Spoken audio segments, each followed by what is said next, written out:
Hai, Assalamualaikum semua.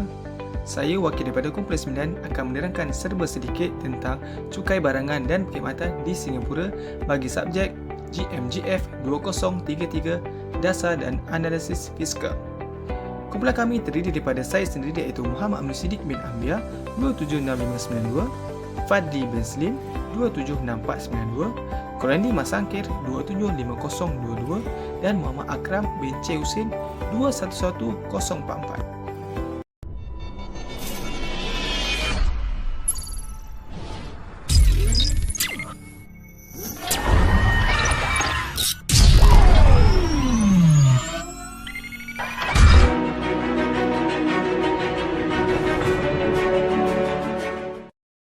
Baiklah, saya akan menerangkan tentang pengenalan, definisi percukaian, tujuan percukaian, penjelasan cukai di Singapura, kadar cukai, prinsip percukaian.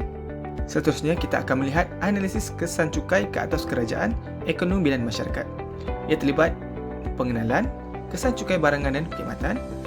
Ia dapat meningkatkan pendapatan negara, mengurangkan kebergantungan cukai kepada syarikat korporat, impak kepada ekonomi, impak kepada masyarakat. Pengenalan. Apa itu cukai? Cukai ialah sejenis yuran atau bayaran yang dikenakan oleh kerajaan atas sesuatu barangan atau perkhidmatan yang dihasilkan atau diperdagangkan. Ia juga merupakan sumber pendapatan negara yang digunakan untuk membiayai perbelanjaan awam serta program pembangunan negara. Seterusnya kita melihat definisi. Apa itu GST? Cukai barangan dan perkhidmatan CBP atau dalam bahasa Inggerisnya Goods Service and Tax GST adalah satu sistem cukai dikenakan ke atas barangan dan perkhidmatan oleh pihak berkuasa kewangan kerajaan. Dikenakan ke atas nilai tambahan atau nilai perkhidmatan yang dihasilkan oleh perniagaan atau individu. Sistem ini mengenakan cukai kepada setiap peringkat rantai nilai dari pembekal, pengeluar, pemborong, pengedar sehingga ke pengguna terakhir. Ia juga digunakan untuk membiayai pelbagai program dan projek pembangunan negara.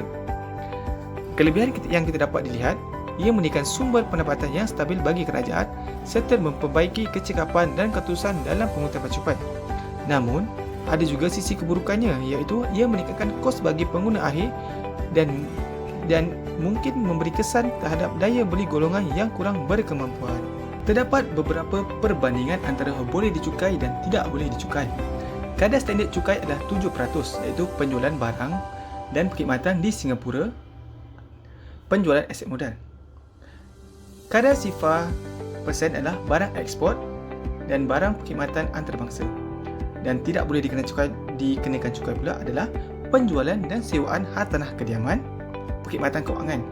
Di luar jangkaan adalah penjualan di luar Singapura dan pemindahan kargo serta pembayaran. Tujuan GST dilakukan adalah yang pertama, meningkatkan pendapatan negara yang menjadi sumber pendapatan utama sejak dilaksanakan pada 1994. Ia juga menyokong pembelanjaan kerajaan seperti pelbagai bidang seperti pendidikan, kesihatan, infrastruktur, pertahanan dan banyak lagi. Tujuan kedua ialah mengurangkan kebergantungan cukai korporat yang merupakan sumber pendapatan utama kerajaan Singapura dan juga menjadikan sistem cukai lebih adil dengan membebankan kos kepada semua lapisan masyarakat. Dan yang terakhir adalah memacu pembangunan ekonomi. Membantu memacu pembangunan ekonomi negara dengan menyokong aktiviti perniagaan dan mendorong pertumbuhan ekonomi secara menyeluruh. Penjelasan prinsip nilai tambah memastikan bahawa cukai hanya dikenakan pada nilai tambah yang dihasilkan oleh pengusaha dan bukannya pada ahli tambah yang dihasilkan oleh pengusaha sebelumnya. Kadar GST 7% dikenakan ke atas hampir semua barangan dan perkhidmatan di Singapura. Kadar GST 0% dikenakan kepada atas barangan yang diekspor keluar daripada Singapura dan beberapa barangan tertentu seperti emas dan barangan-barangan yang diekspor ke kawasan bebas cukai. Yang terakhir adalah terkecuali daripada GST adalah ubat-ubatan, perkhidmatan perubatan, perkhidmatan keuangan dan barangan yang dijual secara tidak langsung seperti hartanah. Yang terakhir adalah cukai khas. Cukai khas dikenakan ke atas beberapa barangan tertentu seperti alkohol, tembakau, kereta mewah dan barang-barang mewah yang lain. Kadar cukai khas adalah lebih tinggi daripada kadar GST biasa. Berikut merupakan carta struktur kadar cukai perkhidmatan di pelbagai negara yang terdiri daripada Britain, China, Asia, Australia, Jepun dan Singapura. Assalamualaikum dan salam sejahtera. Saya Fadli bin Slim, nombor metrik 276495 dari kumpulan 9. Di sini saya ingin menerangkan kadar cukai di negara Singapura. Cukai barang dan perkhidmatan GST mula diperkenalkan di Singapura pada tahun 1994 dengan kadar cukai sebanyak 3%. Berikut ialah trend perubahan kadar cukai GST di Singapura dari tahun pengenalan hinggalah sekarang. Tahun 1994, ia diperkenalkan pada kadar 3% dan ia meningkat pada tahun 2003, ia dinaikkan kepada 4%. Pada tahun 2004, cukai dinaikkan kepada 5% dan pada tahun 2007, ia dinaikkan kepada 7% hingga 2022 dan ia kekal sehingga sekarang.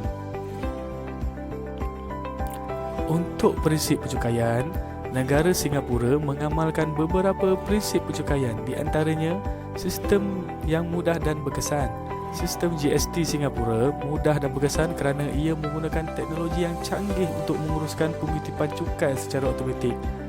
Untuk rangkaian, ia mempunyai rangkaian yang luas kerana cukai GST Singapura mencakup hampir semua jenis barang dan perkhidmatan yang dijual dan ditawarkan di Singapura. Dari segi pengurangan bebanan cukai, sistem GST Singapura juga mempunyai pelbagai mekanisme untuk membantu mengurangkan bebanan cukai kepada golongan masyarakat berpendapatan rendah dan juga usahawan kecil dan sederhana. Dan negara Singapura juga mempunyai beberapa prinsip utama dalam melaksanakan sistem pencukaian. Keadilan. Sistem cukai harus adil dan dikenakan secara saksama kepada semua rakyat. Dan Singapura tanpa mengira kelas sosial, agama atau bangsa. Kadar cukai yang dikenakan hendaklah jelas dan tidak berubah secara tiba-tiba agar orang ramai dapat merancang dan menyesuaikan perbelanjaan mereka dengan sewajarnya. Untuk efisiensi, sistem cukai hendaklah mudah dilaksanakan dan meminimumkan birokrasi bagi kerajaan serta menyebabkan kos bagi pihak yang terlibat. Untuk kebolehpercayaan, sistem cukai haruslah dipercayai oleh masyarakat dan memerlukan ketaatan yang tinggi bagi menjaga integriti dan kesahihan maklumat cukai.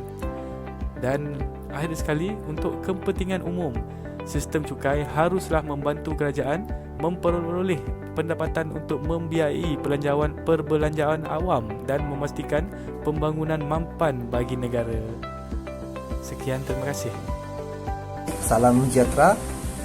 Saya akan sambung apa yang telah dibentangkan oleh rakan saya sebentar tadi. Terlebih dahulu, saya memperkenalkan diri. Nama saya Colin Dimas Sangkit dan nombor metrik 275022. Pada hari ini saya akan membentangkan analisis kesan cukai terhadap kerajaan, ekonomi dan negara. Apa yang pasti, penting untuk diterangkan bagi membantu kejayaan pelaksanaan kesan cukai ini di Singapura. Kerajaan Singapura berjaya menyampaikan maklumat yang ringkas dan padat serta mudah difahami rakyat tentang pelaksanaan GST. Justru itu, pelaksanaan GST itu sendiri berjaya dilaksanakan di Singapura. Antara lain kesan positif yang kita dapat lihat ialah dapat menyenak pendapatan kerajaan bagi membiayai perbelanjaan awam. Selain itu, pembangunan ekonomi yang mapan juga berjaya dilakukan. Semua ini hasil daripada pelaksanaan GST itu sendiri. Namun, sedikit kesan yang negatif tentang pelaksanaan GST ini ialah pengguna akhir ataupun peniaga khususnya rakyat terkesan disebabkan pendapatan mereka tidak sama dengan pendapatan mereka adalah tidak sama. Maksudnya di sini pendapatan mereka adalah rendah dan mereka masuk dalam kategori tidak mampu. Justru itu, menyadari hakikat ini, kerajaan Singapura telah melaksanakan dua dasar yang dikenali sebagai sistem cukai GST sifar dan dasar pengecualian cukai barangan dan perkhidmatan. Sistem cukai GST sifar bercerita tentang pelaksanaan dan prosedur tetap dilakukan seperti biasa, tetapi sifar proses ataupun cukai yang dilakukan adalah cukai yang diberikan adalah sifar, manakala dasar pengecualian cukai barangan dan perkhidmatan ini adalah prosedur dan juga proses tidak dilakukan, dan si cukai juga adalah sifar. Seterusnya saya akan membentangkan tentang tujuan pelaksanaan cukai GST ini. Antara lain, tujuan pelaksanaan GST ini ialah seperti yang kita maklum, mengkumpul pendapatan negara. Selain daripada menarik pelabur asing untuk melabur, dia juga mampu mengurangkan kebergantungan negara pada cukai korporat dan pendapatan perseorangan.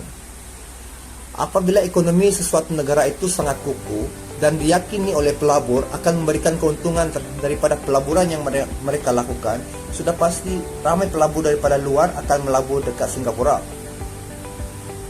Yang pasti, apa yang saya katakan tadi tentang kebergantungan pada cukai korporat, kita tengok ataupun kita lihat kembali pada tahun 1993 cukai korporat ialah 26%, dan pada tahun 2000 cukai itu menjadi 17%.